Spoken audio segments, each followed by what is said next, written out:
turning 250, and it's time to rock out with our forefathers. American-made, battle-ready style for true patriots. Whether you're marching in the parade, grilling in the backyard, or raising a toast to liberty, do it in the gear that screams freedom. Celebrate 250 years of USA in style. Wear your American pride loud.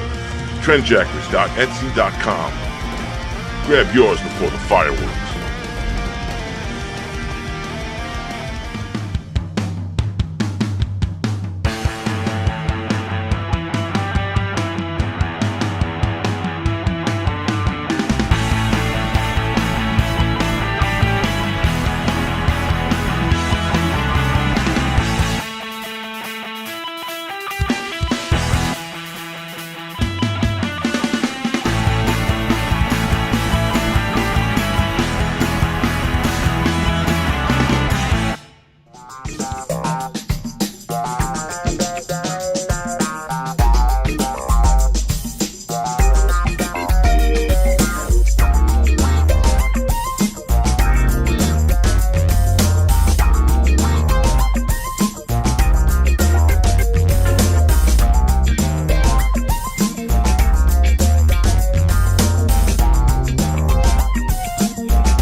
From Governor's Comedy Club in Levittown, this is Sportsbash, presented by TicketBash.com.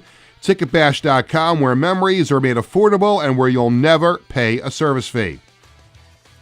Sportsbash is also presented by the Ryan Anthony Head Start Fund, a group of like-minded individuals trying to raise awareness to our future generations of all possibilities of success other than just college. For more information, visit www.lookwhomadeit.org. Hi again, everyone. Happy Thursday. Welcome to Sports Bash. 516-465-3990, the number to call. I am Peter Schwartz.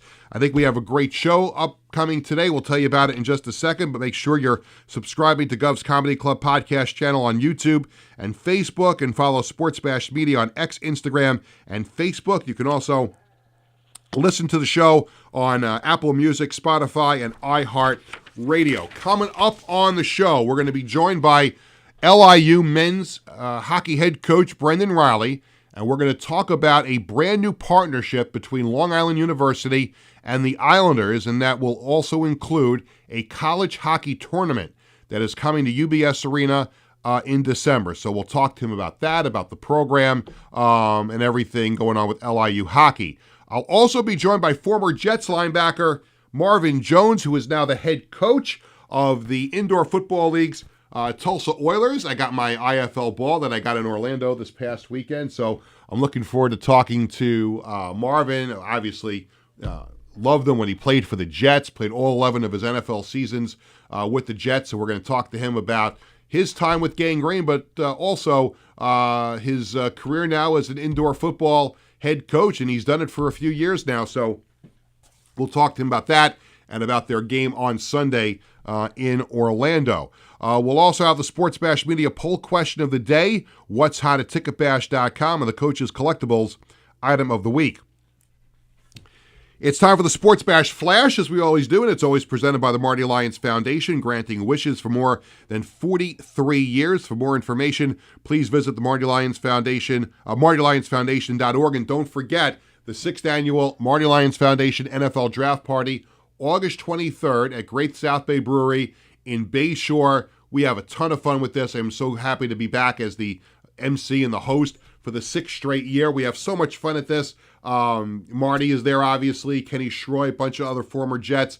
Usually Bobby Jackson is there. Jay Fiedler stops by, some other former NFL players, and it's a lot of fun. You get to watch the draft on all the screens. The games that are on that night will be on the screens there also. There's food, there's drinks, there's raffle prizes, just something for everybody, and I think they expect upwards of 300 people this year to be there, so make sure you go to martylyonsfoundation.org, get your tickets, and I hope to see you at the draft party. Yesterday, the Yankees lost to the A's 3-2. The Yankees are hosting the A's again this afternoon. They are just underway. Mets lost to the Diamondbacks 7-2 last night, and the Mets will host the D-backs again tonight. Hockey, Rangers lost to the Sabres last night 5-3. The Islanders host the Maple Leafs tonight at UBS Arena. 4 games to go for the Islanders as they try to make the playoffs. Peter DeBoer making his Islanders head coaching debut tonight. Knicks host the Celtics. The Nets host the Pacers. And the Masters is underway at Augusta National, and I know my kids are all over that. I could care less. I don't watch it. It's a shame to say it as a talk show host. I'm not a golf person. I like miniature golf, and my kids have taken up real golf. So I left the house. Jared was all over it, watching it and paying close attention. I can't. I have no interest in it. Maybe if I would, when I was working at FAN a lot and doing updates on weekends, I'd obviously have to keep an eye on the end of these tournaments, but.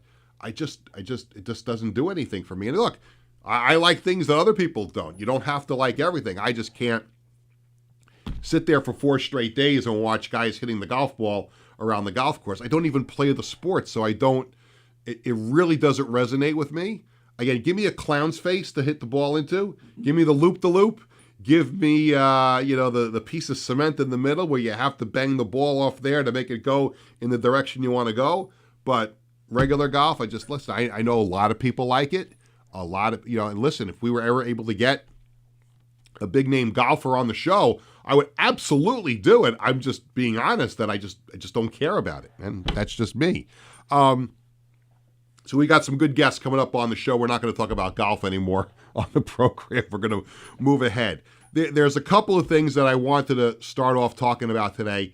And it's kind of sad to have to talk about this. And the first thing, and I was going back and forth in my head. Do I talk about it? Do I not talk about it? And it's been a topic of conversation on sports radio when you only do a show twice a week. And this story broke on Tuesday night in the New York Post.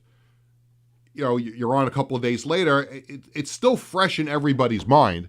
So I think it is appropriate to start talking about the Diana Rossini, Mike Vrabel story that broke on Tuesday night. So just to set it up, for those who don't know who these two people are, and if you watch this show, I think you do know who they are. Diana Rossini, former ESPN NFL reporter and host, now with The Athletic as their senior NFL reporter, and she also does the Scoop City podcast. In fact, Diana was on this show when we did the show at LI News Radio. She was a guest on Sports Bash before. So it's Diana Rossini and Mike Vrabel, the head coach of the New England Patriots. So the story is, with these photographs that were taken at a resort a very exclusive resort in Arizona last month after the NFL meetings.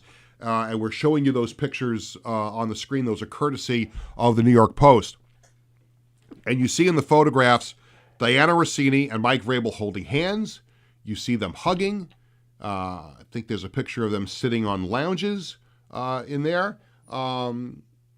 They're also in a pool. And I think there was another picture that you may not see there, but they're in a hot tub. Maybe that is the picture of them in the hot tub or the pool, whatever it might be. In any event, these pictures surfaced on Tuesday night, and immediately, when you look at those pictures, you think these two, who are already married with kids, and Diana Rossini has 2 young children, the immediate thought is they're having an affair. Just like the 2 people at the Coldplay concert, they get caught on camera, they're having an affair. So that's what you immediately think when you see these photographs. They both put out statements right away that it's not a romantic thing. It was 6 friends at a resort, and Mike Vrabel released a statement saying that any idea that this is romantic is crazy and he's not going to talk about it. However, as you know the saying, a picture can tell 1,000 words. And there's also a saying that perception is reality. And when you look at these photographs, the perception is that these 2 are having an affair. Now, why is this a big deal? It's a big deal because Diana Rossini is not doing herself any favors at all. She's not. Even if this is not romantic, and there are people who think it's not, but even if it's not romantic, you can't be hugging an NFL head coach that you've covered closely before when he was the Titans head coach. You can't be sitting in a swimming pool with him. You can't be holding hands with him. Again, even if it's not romantic in any way, shape, or form, you can't put yourself in that position, especially in 2026, where cameras are all over the place. The paparazzi is everywhere. Why would you put yourself in that position? And not just her, him too. How stupid do you have to be? It just, I mean, do people use their heads? Well, some people use the wrong heads. But I'm just saying it's I mean, they're 2 pretty intelligent adults putting themselves in a position that doesn't look good.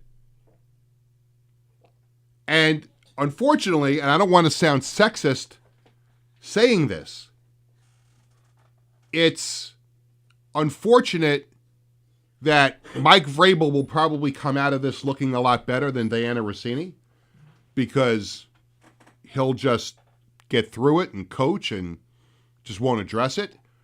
But for her,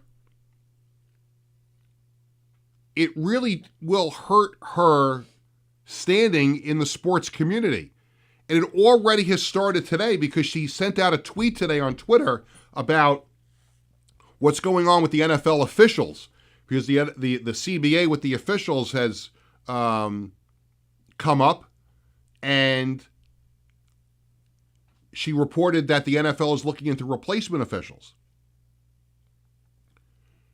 So she puts the tweet out today, and of course I have to click on it and see what the comments are.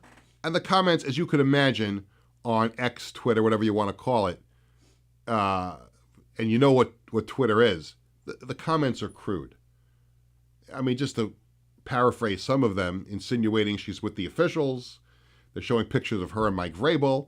There's making comments about, who are you with to get this story? So she has put herself in this situation where she now has to fight a little more for respect. I think, and this is completely an unfair thing to say, but it's the truth. Women in the sports media have to work, whether it's right or wrong, and I think it's wrong because everyone should be equal. But historically, women have had to work a lot harder and show more and work harder at the job than the men to gain the respect that they deserve. There's so many more females in sports, and that should not be a surprise. A lot of women love sports, and they want to get into this business as much as the men do. And you meet all these people at different events. You see, the college radio stations have as many female reporters going out to cover the teams as the guys, because they want to do this job as well. And what she has now done here by putting herself in that position of making it look really, really bad on her, it is now actually going to hurt other women in this business. And I could tell you that in 36 years of working in sports, I have worked with a lot of men, and I've worked with a lot of women as well. And a lot of these women I've worked with before, I have a tremendous amount of respect for them. They think they're very knowledgeable. Look, there's women who are in the business that probably shouldn't be. And I will say the same thing about that there's men in the business that have no business doing what they're doing. I think they're god-awful at their jobs. I'm not going to get into who they are, but what this situation is doing is it's going to make it harder for these girls who really want to get into this business and are already in the business and doing sideline reporting and doing hosting, that now what she has done here, and she's got a track record of other situations coming up before this, she's not making it any easier on the next wave or even the current wave to gain that respect from sports fans. It's already a problem. There's already a perception about women in sports, and it's completely unfair. It is completely unfair because there are so many female reporters that know a lot more about sports than the men because they're fans. Just like guys grow up as sports fans. I am so proud that my wife Cheryl is a huge sports fan. And there are guys who don't want to be with women who like sports. I think it's freaking awesome. But there is that perception of how did they get that job? Is it their looks? Is it their knowledge? Is it the way they dress? Do they do their research?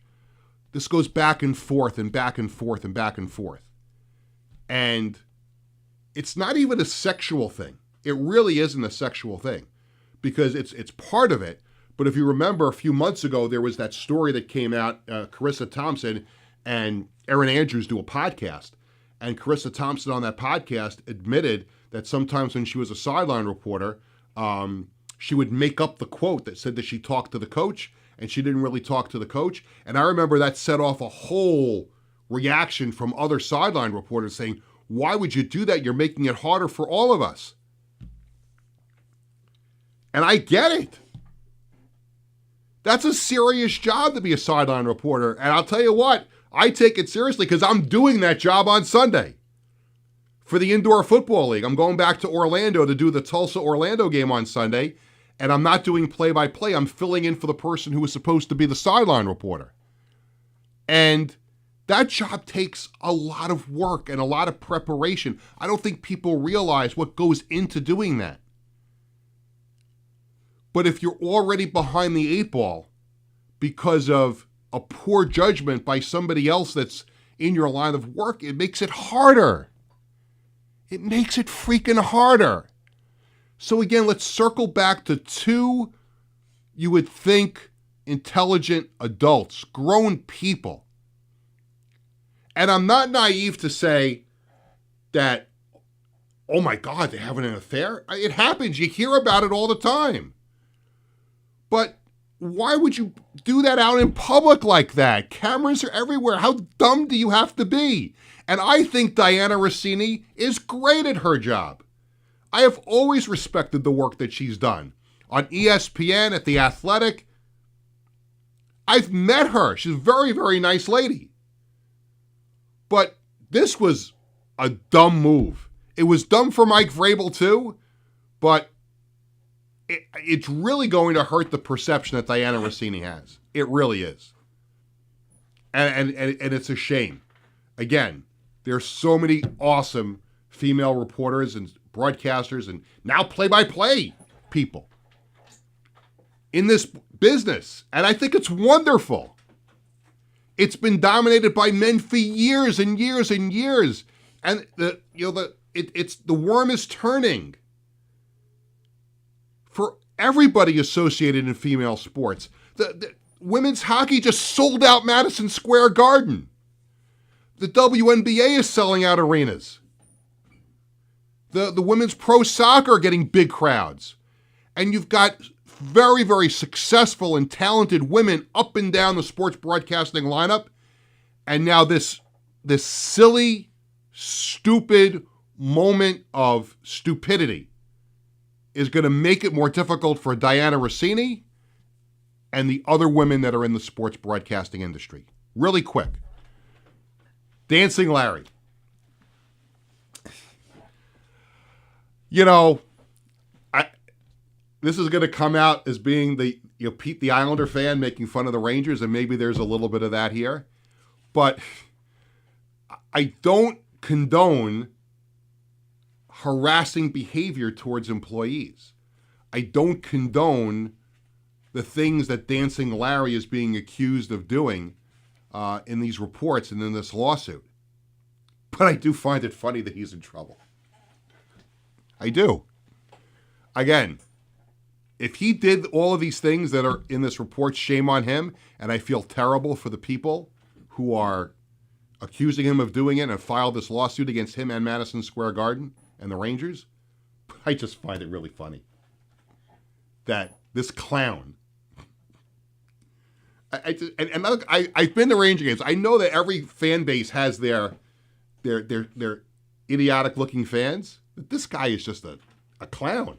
He's always been a clown. And I have Ranger fan friends of mine who have said, this guy is a clown. His act has wore thin a long time ago.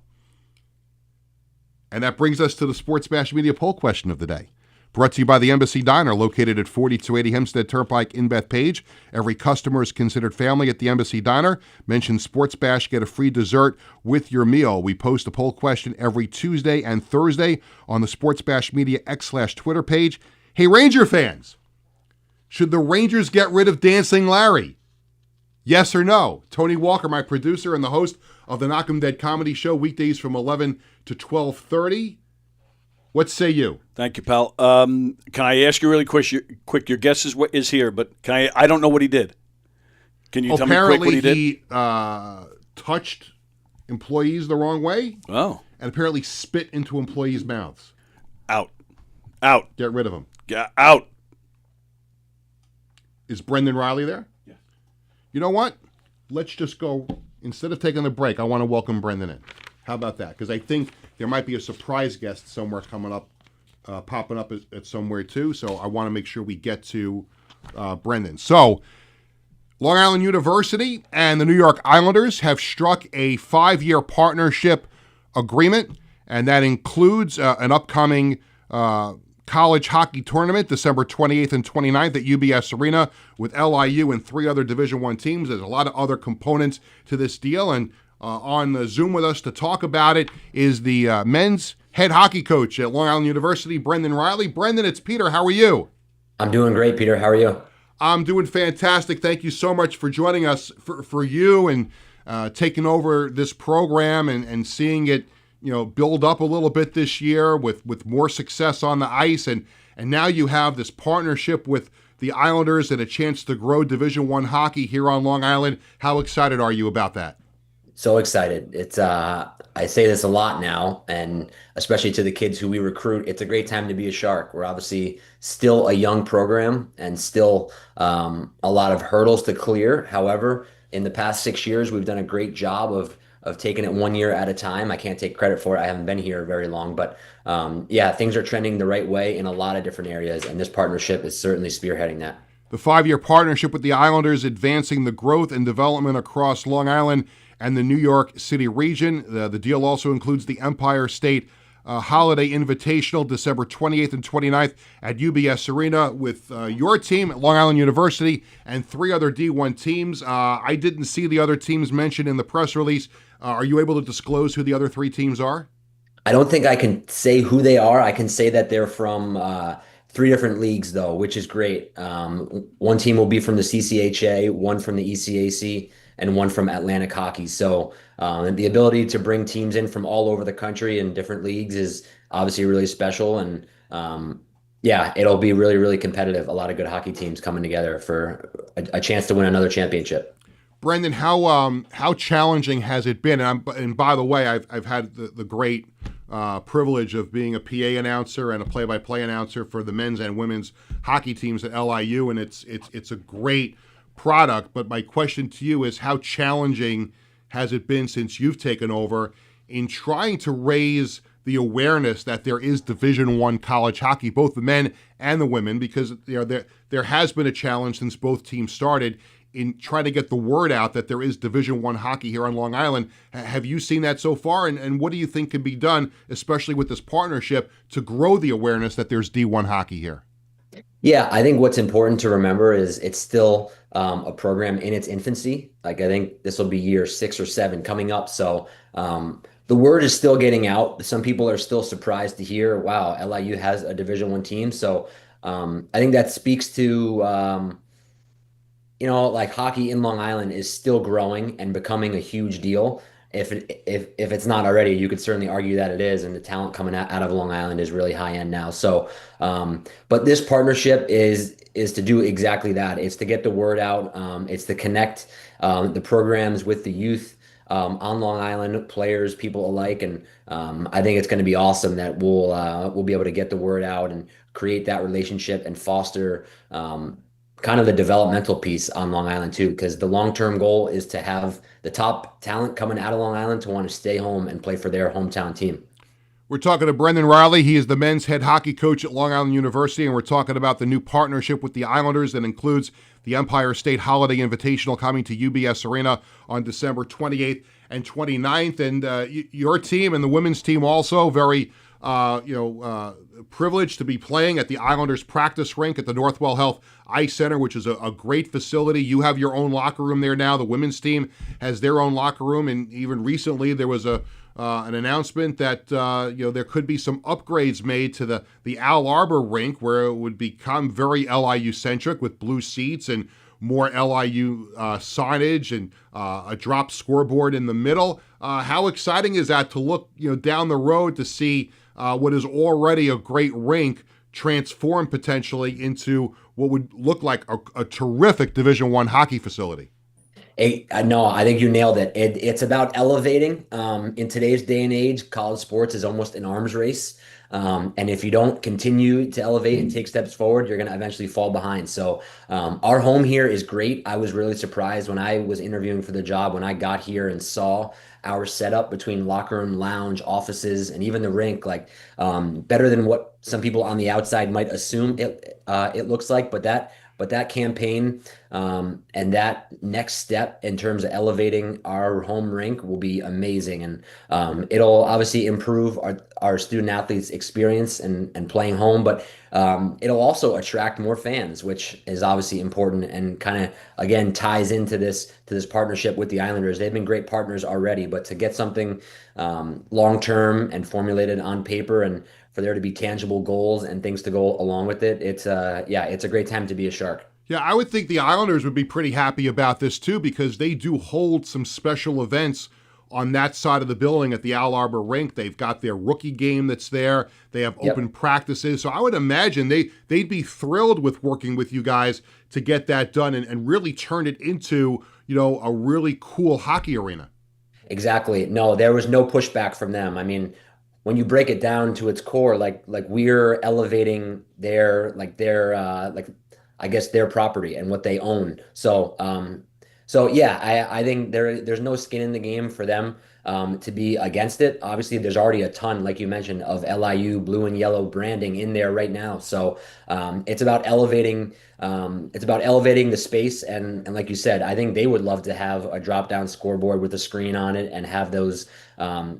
individual seats all the way around to give it more of an arena feeling. So obviously on a smaller scale than a place like UBS, which would be perfect for development camp and rookie games, things like that. You guys have a really cool locker room at Northwell, and I bring that up because I cover the Islanders as well, and when I'll leave an Islanders practice and the visiting team who they're playing the next day will come in. In the past they've utilized one of the other locker rooms, in the building, and now the visiting NHL teams, and I see their trucks come up, and they are occupying your locker room. And I think you guys may have tweeted it, or maybe the Oilers tweeted it, but how cool is it to see Connor McDavid's bag in front of one of the stalls in your locker room? Our guys were like kids on Christmas when they heard about that. So they were all wondering whose stall he was going to use, and yeah, no, we're obviously close partners with the Islanders already before this deal. So when teams like that come to town and they want to try and keep the superstars secluded from the main lobby and having to walk through fans 24/7, so yeah, we're obviously willing to do that, and teams do use our space. Like I said, we're kind of easy to deal with in that sense. So, but our guys love that to have Connor McDavid, Leon Draisaitl, guys like that in our locker room was pretty cool, and it speaks to the standard of our room. Obviously, if it's good enough for them to use, then it's pretty cool. You just have to promise me one thing: you'll never let the Rangers into that room. I don't think we would have to be honest. Yeah, they're up in Westchester practicing. I don't think they would be out here. But no, I'm just saying that to be a wise guy. No, I hear you. I'm an adopted Islanders fan. There you go. There you go. Welcome to Islanders country. How about this past season for your team? And the men's program has seen a steady growth on the ice as this has evolved here. And I know you're still trying to get into a conference, which would obviously make things a little bit easier for recruiting and things like that. Give me a little synopsis of how this past season went with the improvement, and how long do you think it'll be before you guys are in a conference? Well, the conference thing is not for lack of trying. I know our school is willing to and has done everything that they can. I think when you, to put it frank, like a league has to want you, which for some reason there hasn't been any movement as far as the East Coast leagues and taking new teams in. So schools like us and Stonehill are just kind of waiting in the wind until some kind of shakeup happens. But we'll be ready whenever there's an opportunity. Like I said, our school is willing to and has done everything that they can. So I have complete faith in them on that front. But as a team this year, I'll be honest, as in my first year as a head coach, and with so much being gone from last year's successful team, my expectations weren't very high. I shouldn't say that they were low either. I just didn't know what this year was going to look like with us playing so many road games too. But I was blown away. In the first month and a half, our guys really proved something to me, and I think it kind of took flight from there. And we obviously had a challenging schedule up front, played close games with BU, lost in overtime to a really good Penn State team, went on the road and beat Minnesota at Minnesota, which is a benchmark victory for us. We beat Merrimack, who was in the NCAA tournament this year. So we did a lot of good. At the end of the day, we didn't win our little independent cup, which was our goal all year. So certainly things that we have to build on and try and continue to grow. But all in all, another successful season, given all the circumstances and what this season kind of was made up of. I'm really proud of our group. What kind of a challenge is it to get the big schools to come visit Long Island? In the past, Penn State has come to Northwell. I know Quinnipiac has been there. Ohio State played a couple of games a few years ago. How challenging is it, or maybe it's not, to get some of these big, especially the East Coast hockey programs to come on the road and come to Long Island?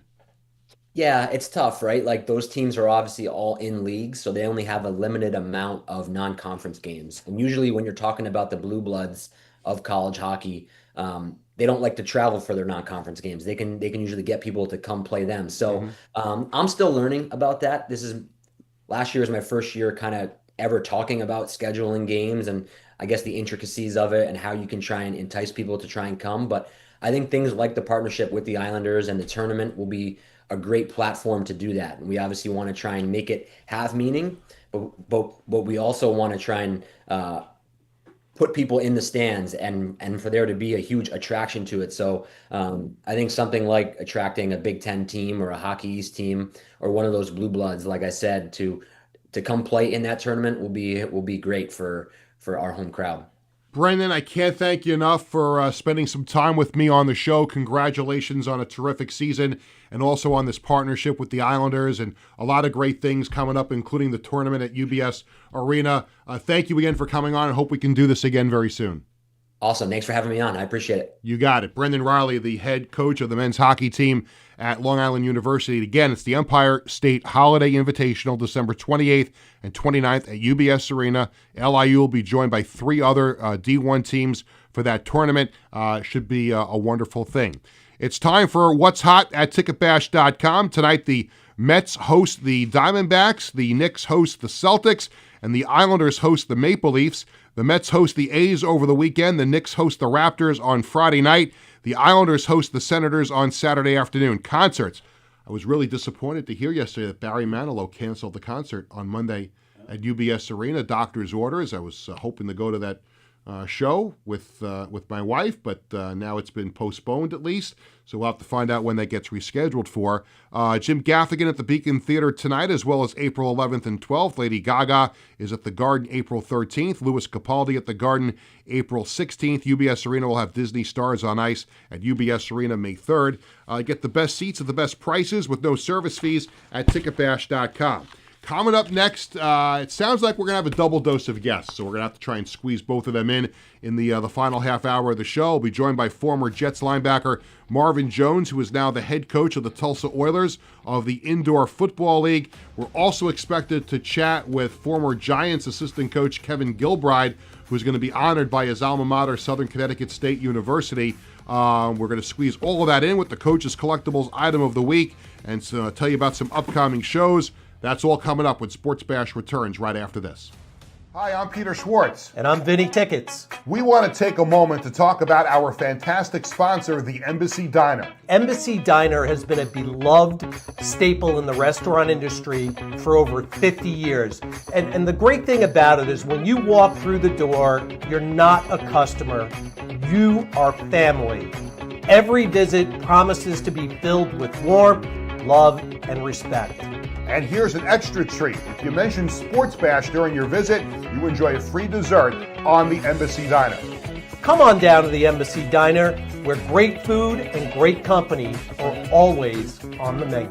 Visit the Embassy Diner, located at 4280 Hempstead Turnpike in Bethpage. In 1982, the Marty Lyons Foundation began with a single heartfelt mission: to bring moments of joy and hope to critically ill children by granting wishes that make their dreams come true. Since that day, we have touched the lives of over 8,600 families, raising over $44 million to grant wishes that offer a beacon of light in their darkest times. These precious wishes cost an average of $7,100 each. And your support is crucial to our mission. Every donation, big or small, makes a difference. And with 84 cents of every dollar going directly to supporting our families, you can rest assured your support truly changes lives. The Marty Lyons Foundation operates 11 chapters in 14 states now, working tirelessly to reach as many children as we can.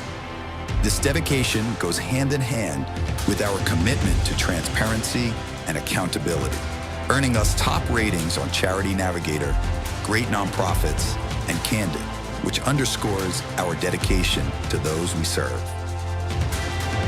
The Marty Lyons Foundation grants wishes to children ages 3 to 17. And what really makes this foundation so special is our willingness to grant not only a first wish, but also consider a second wish to a child who continues to battle a life-threatening illness. We stand by these children, offering them hope and strength through the power of dreams, giving our children the courage to wish for more. What's your purpose in life? Is your purpose in life to live in the big house and drive the nice car? No. Your purpose in this life is to make it a little bit better for those that follow and realize that we live for today to see a better tomorrow. Visit MartyLyonsFoundation.org to learn more and get involved. Welcome back to Sports Bash, presented by TicketBash.com and the Ryan Anthony Head Start Fund. I'm Peter Schwartz.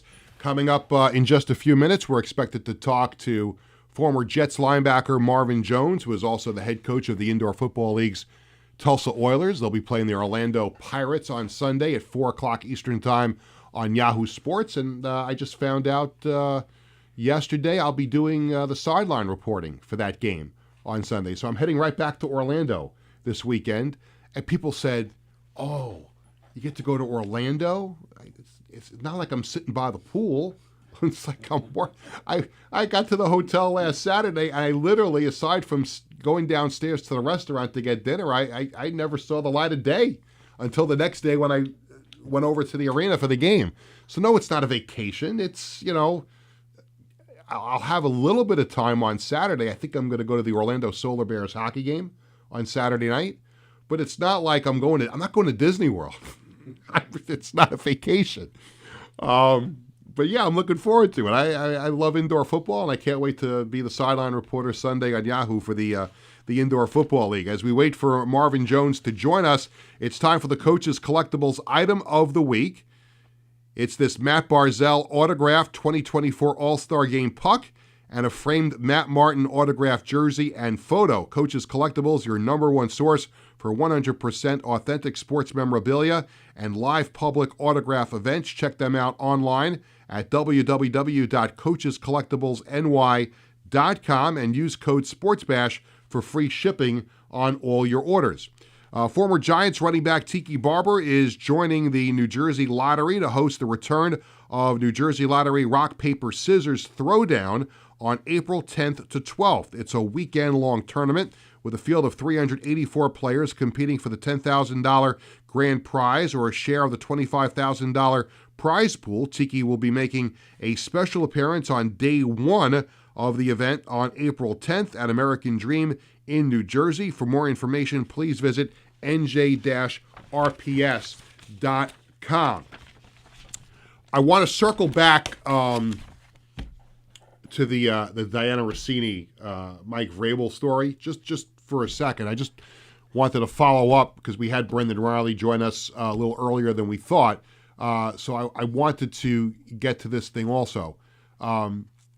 It's unfortunate. My family and I were at a party a few years back, and I'm not going to mention who the sportscaster in question was, but I was introduced to this.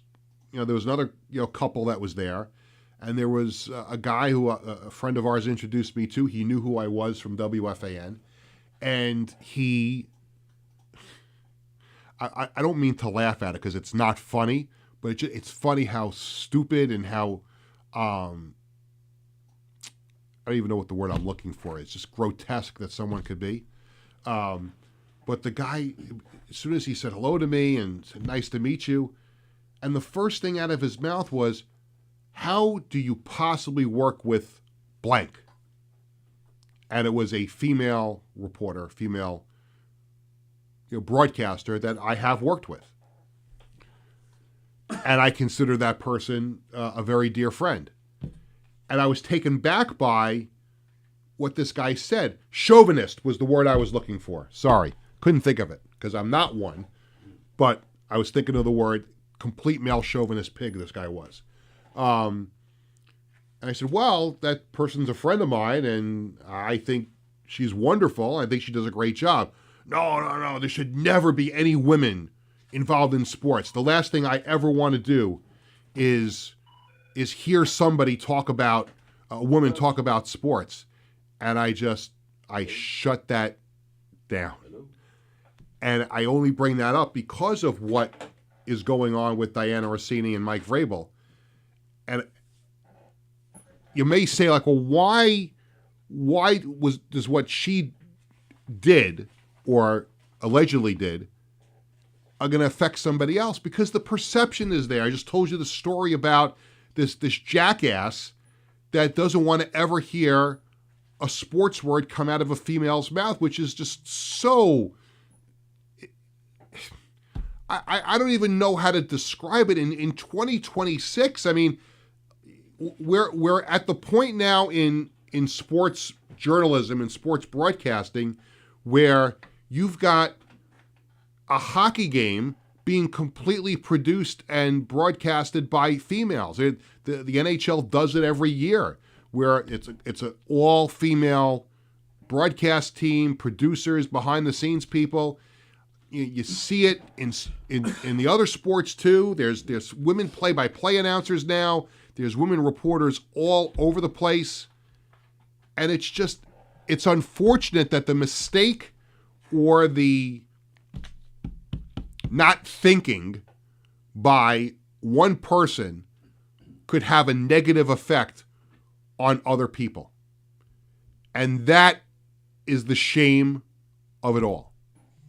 That the reaction of one person, the actions of one person can make that. And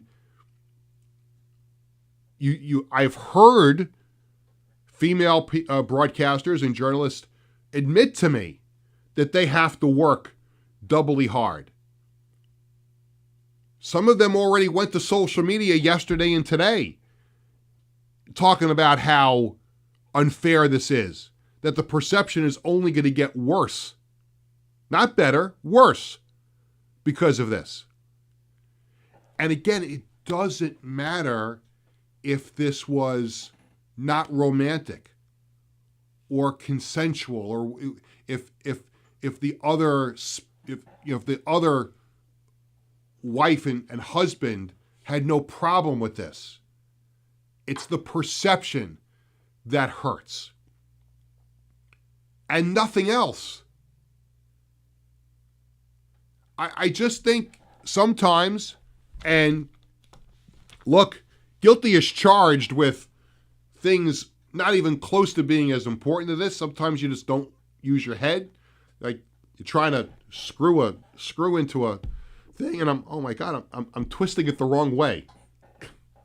Or you're trying to put a battery into something and it's the wrong battery.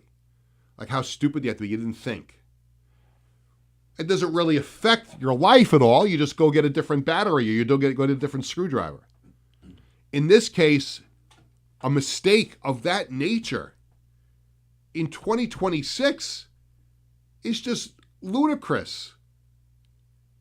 Now, if in 1950 and 1960, even into the 70s and 80s, and even the 90s, I couldn't even tell you off the top of my head where when the internet started.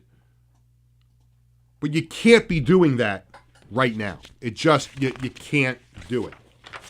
It's time to welcome in our next guest here on the show. And I had the honor and the privilege of not just covering this guy when he played for the Jets, but also being a Jets fan. I loved Marvin Jones. In fact, I'll hold up my set of Marvin Jones cards that I pulled out of my book this morning. And I'm very happy to welcome into the show former Jets linebacker Marvin Jones, who is now the head coach of the Tulsa Oilers of the Indoor Football League. It's Tulsa and Orlando, Sunday at 4 o'clock Eastern Time on Yahoo Sports. Marvin, it's Peter. How are you, sir?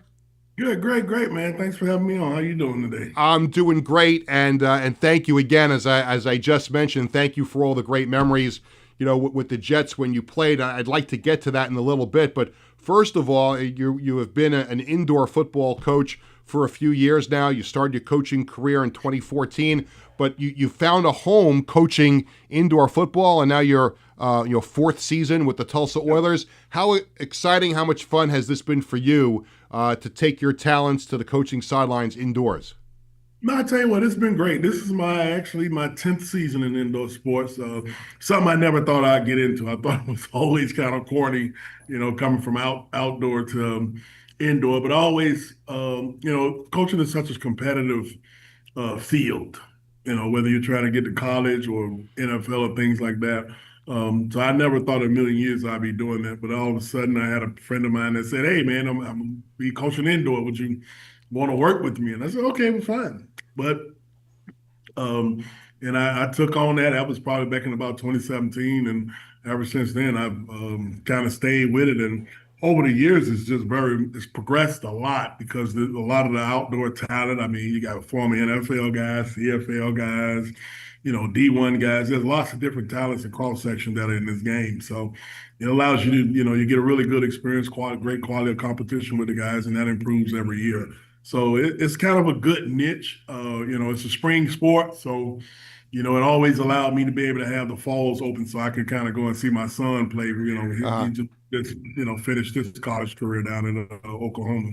How about the linebacker play indoors? And you're thinking back to your career with Florida State, and then with the Jets, and obviously the linebacker position in indoor football. It comes with a little. There's some different nuances and different responsibilities from your perspective as a former linebacker. How is it for these guys to play linebacker on the 50-yard field? Oh man, it's definitely a challenging thing. In this sport, I'm obviously guys. If you're a linebacker, you got to be at 5 yards off the line of scrimmage, or if not, that's a penalty. And your feet's got to be stationary on the snap. So it's a lot that goes into it. I mean, it's one of the most challenging positions because you're always a stationary guy. You can't move. All the other guys in secondary can move around, but that guy. But I've been fortunate enough to be able to have some linebackers that I've been able to taught, and pretty much every year I've had my linebacker be back one of the best in the league or all league every year. So I think I'm a good teacher to learn from for these guys. So I'm always going to have the best linebackers. No question about it. How about this game on Sunday that I'll be the sideline reporter? You're going to get sick of talking to me this weekend because later today we have the conference calls with the broadcast team and the coaches. So you're going to have to talk to me again later, and then you're going to see me on the sideline on Sunday doing the game on Yahoo. But how about this game on Sunday? Your team 1-0, and Orlando is off to a 2-0 start. Give me a little thumbnail sketch on your part on what kind of game we're going to see on Sunday. I'll tell you what, it's a tough game. I mean, Orlando. I mean, they've been around the league a few years. Obviously, they relocated from another state, but they've always been a talented team. If you're going to go up against any team with talent, this team is going to be probably the most talented team across the board than any other team in this league. So, I always tell my guys I use this as a measuring stick to see how far we've come or how far we got to go, or if we've arrived. So.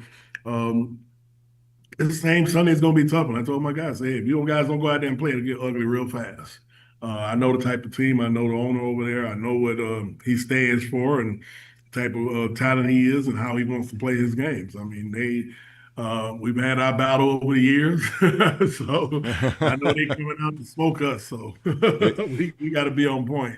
We have a couple minutes left with Marvin Jones, the head coach of the Tulsa Oilers of the Indoor Football League. But a lot of people here in the New York area will remember him as a guy who played 11 years at linebacker for the New York Jets, the 4th overall pick in 1993. And Marvin, when you look back at your 11 years with Gang Green, how much pride do you take in your accomplishments with them? You won some games and made the playoffs, a couple of times. What was it like for you to play for the Jets for 11 years? Well, I tell you what, going to New York, I mean, was definitely a historic place, a lot of history. Used to grow up watching the Jets and all of the history with Joe Namath, and obviously me being a Miami guy, always the big Miami and New York Jet rivalries that were huge during my time of growing up with the Marinos and things like that. As I look back on it, I mean, it went too quick, that's for sure. But I had a great experience in New York. Spent my 11 years there. The first 5 was, a little crazy. I had, my first 3 years, I ended up having 3 head coaches my first 3 years. So, just that part of it was just not a good experience, that part. But once we got Parcells, and I think that's what changed a lot of the franchise around, the historic, just winning and getting better players there. I think that changed the trajectory of the Jets at that time. I always tell people, Parcells coming there really resurrected my career because, being able to have some stability, being able to have an opportunity to play for Bill Belichick, have a linebacker coach like Al Groh. Those guys taught me. I taught me a hell of a lot of football. I'll tell you that. I learned a lot from Belichick, and it changed my career. Marvin, thank you so much for spending some time with me on the show. I'll talk to you again in a couple hours on the conference call. But thank you again for coming on. Thanks for all the great memories with the Jets. And I'll see you on the conference call, and I'll see you on Sunday. All right, look forward. Thank you, got sir. Marvin Jones, former Jets linebacker, and also the head coach of the Tulsa Oilers of the Indoor Football League. And we're going to keep the football talk going because coming up in June, Southern Connecticut State University is going to honor former player and former head coach. And he was also an assistant coach on the Giants, has a Super Bowl ring with them as well, and had some other area football activities. And we're looking forward here now to welcoming in former Giants offensive coordinator Kevin Gilbride. Kevin, it's Peter. How are you? I'm doing great, Peter. How about yourself? I'm doing great. It's great to have you on the program, and congratulations on the honor that's coming up in June at your alma mater, Southern Connecticut State. What does it mean to you to have gotten that phone call and that you're going to be honored by your alma mater?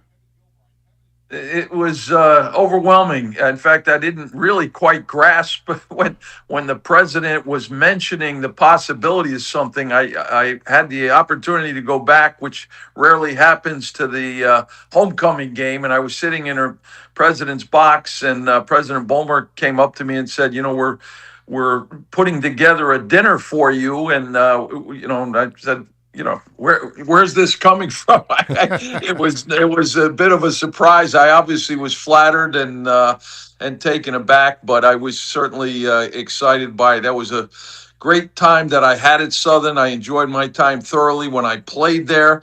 And then the time I went back as the head football coach from 1980 to 1984 was absolutely phenomenal. The kids that I had there were tremendous, and we produced the highest winning percentage in the history of Southern Connecticut in those 5 years. And that sophomore class that I left to go up to the Canadian League actually put 6 guys that had opportunities to the NFL, and one was Travis Tucker, who played for the Cleveland Browns for 4 years before he hurt his knee and ended his career. And one was Scott Mercereau, who played 8 or 9 years with the Jets and started a defensive tackle for them. But we had 6 guys coming from a Division II school, which is just incredible. I was going to ask you about Scott Mercereau because for me as a Jets fan, I always loved watching him play, and I always like to look and see, especially guys that didn't go to the big Division I schools. You always like to see the story of how the D2 or the D3 guys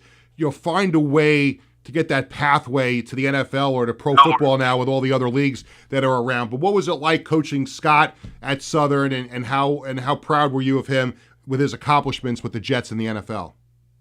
Yeah, no, it's always great to see a guy come from, he was 6'3", 212 pounds when we got him out of Riverhead in Long Island. Yeah. And we put him at outside linebacker, and he kind of learned that first year. In the second year, he started for us at the weak side outside linebacker position. And I'll never forget sitting down with him that spring, and that was just before I left, and having to inform him that we were moving him inside to be a defensive end, play the 5 technique for us. And he was not real happy with me when I told him that. But I just said, listen, you grew to 220 pounds. Your freshman year, you got up to almost 230. Your sophomore year, I think you're going to hit 240, maybe 250 before it's all said and done. I think your talents are better suited putting you at a defensive end position, and we'll move and slant and angle, and I really think you'll be part of a defensive front that will be unblockable.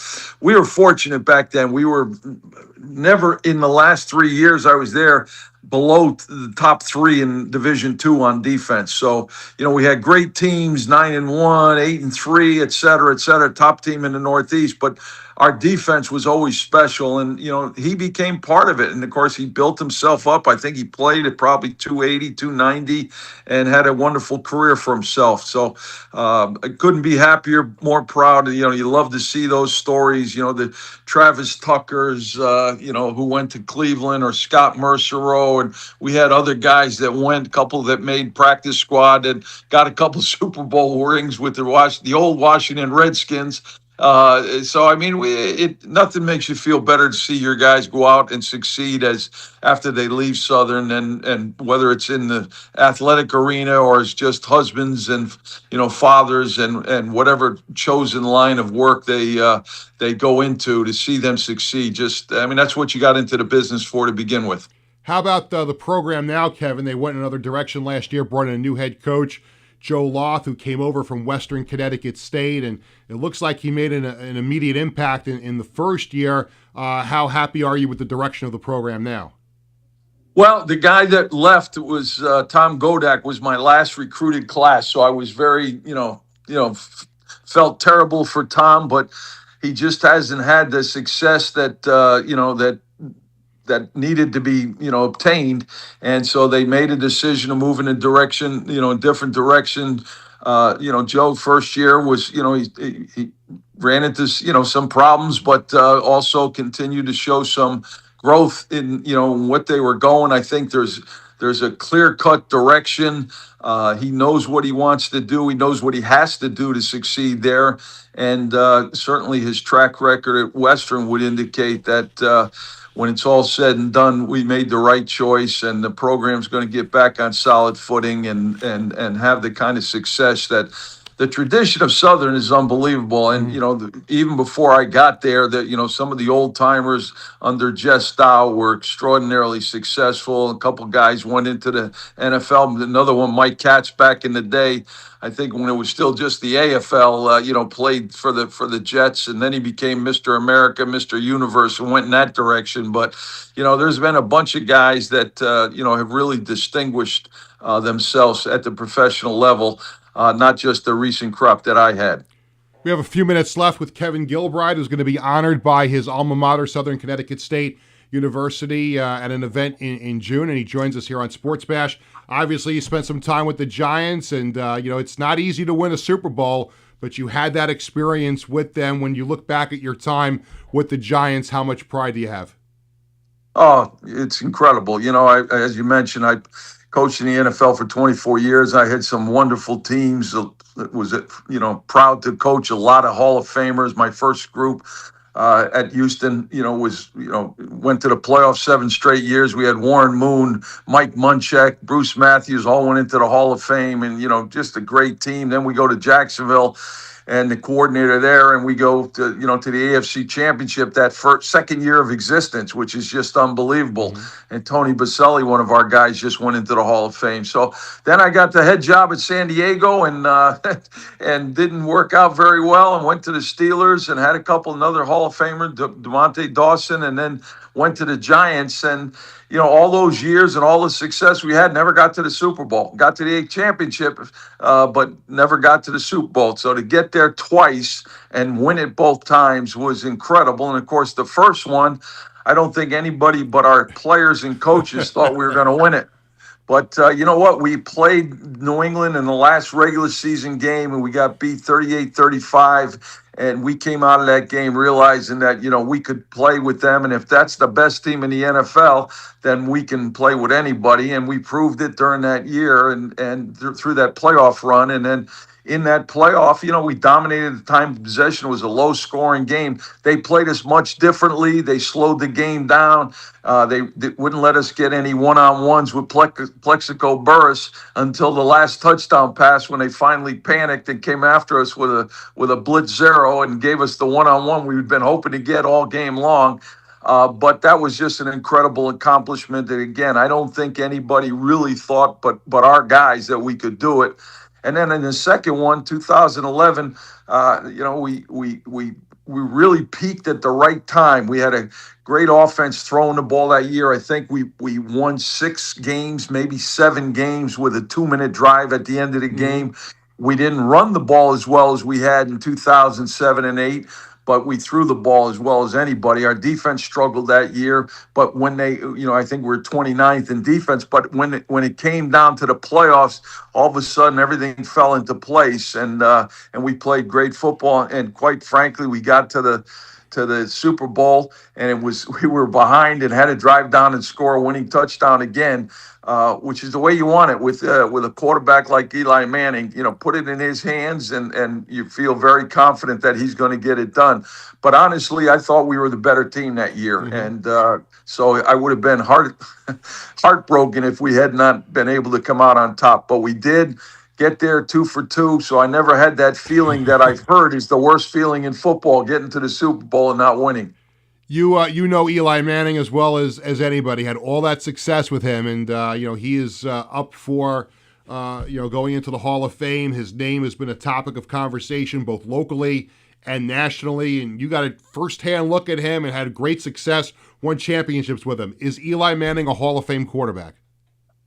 Unquestionably, no doubt about it. And the one thing they use against him is that his regular season record is not, it was, I forget what it was, 114, 500.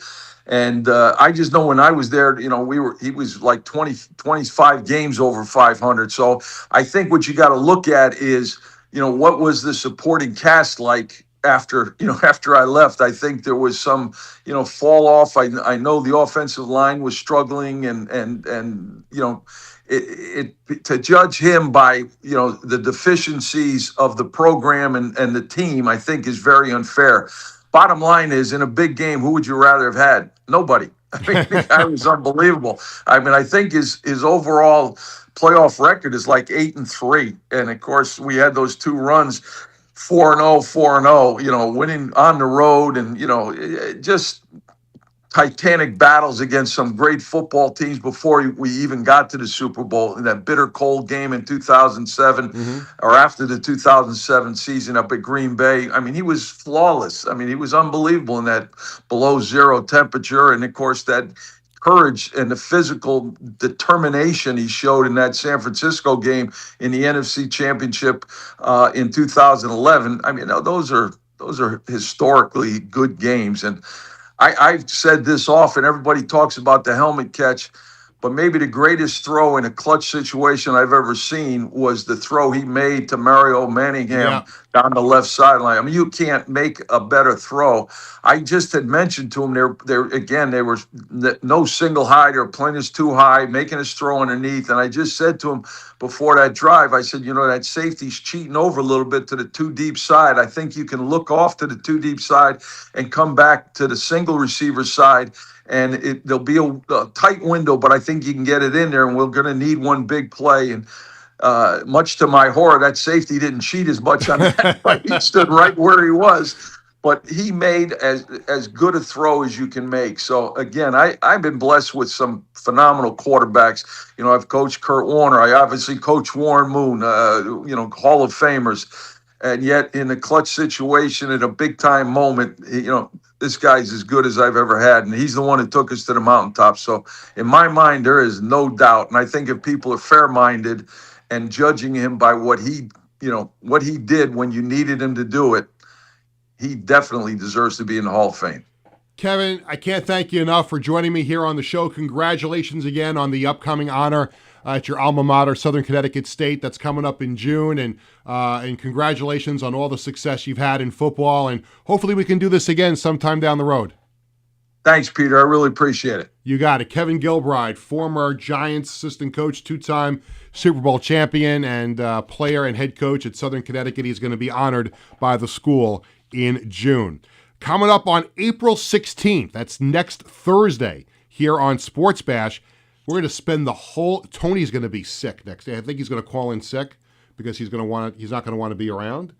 We're going to talk all WrestleMania next Thursday show. Are you still going to show up for that? Probably. Yeah. You have to open up the door and you have to turn everything on. So you have to be here. But we're going to have a complete 1-hour preview of WrestleMania 42, which will be that weekend in Las Vegas. And my good friend, who I hired with the football team that never played last year, but he is a pro wrestler, the cancer fighter, Sean Wachter, is going to, I guess we can call this somewhat of an FOP, because there's a reason why I brought him in for the hour. I'm just going to go ahead and call it an FOP. He's an FOP, friend of Peter. Sean Wachter is going to join us on the show next week to talk about WrestleMania. Maybe we'll have a guest on the show. You never know. He's got a big Rolodex just like I do. We'll see if we can get somebody on to talk about WrestleMania 42. That will do it for today's edition of Sports Bash, presented by TicketBash.com and Ryan Anthony's Heating and Air Conditioning Service. Thanks to my guests, Brendan Riley,